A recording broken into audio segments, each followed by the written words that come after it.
3 days. That's how long it takes for a shock in one narrow strip of water to ripple through the entire American economy.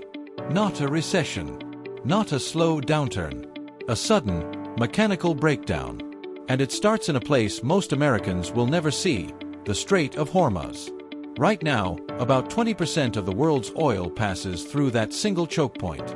Tankers move quietly between Iran and Oman, carrying the fuel that powers everything from cargo ships to suburban commutes. Now imagine it closes. Not partially.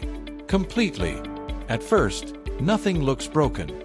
Gas stations stay open. Deliveries keep moving. Markets barely react. Because the system is built on buffers, inventories, contracts, reserves. But those buffers are thinner than they look.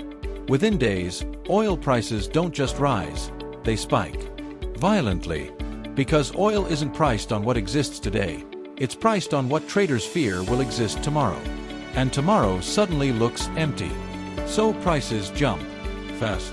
$80 becomes $120. Then $150. Maybe higher. And here's where the chain reaction begins. Airlines hedge fuel, but not forever. Shipping companies pass costs forward. Trucking gets expensive.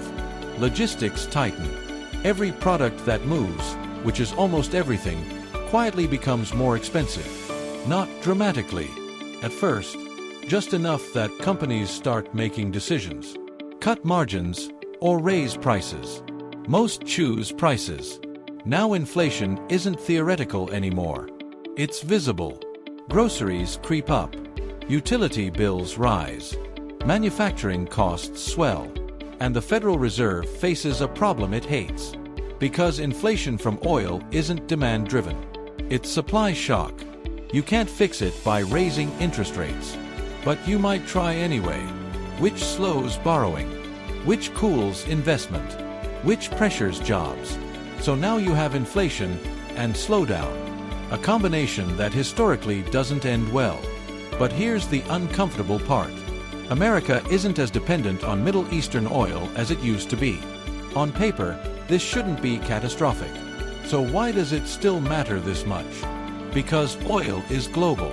Even if the US produces enough domestically, prices are set internationally. If supply drops anywhere, prices rise everywhere. It's not about where the oil comes from. It's about the price tag attached to it. And markets don't wait for reality. They react to expectations. So even a temporary closure can trigger long-term consequences. Stock markets wobble. Energy companies surge. Airlines bleed.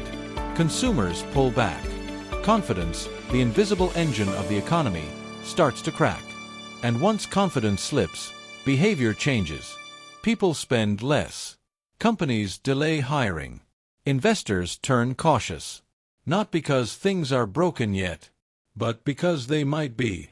That's the real risk. Not the closure itself, but the cascade of reactions it sets off.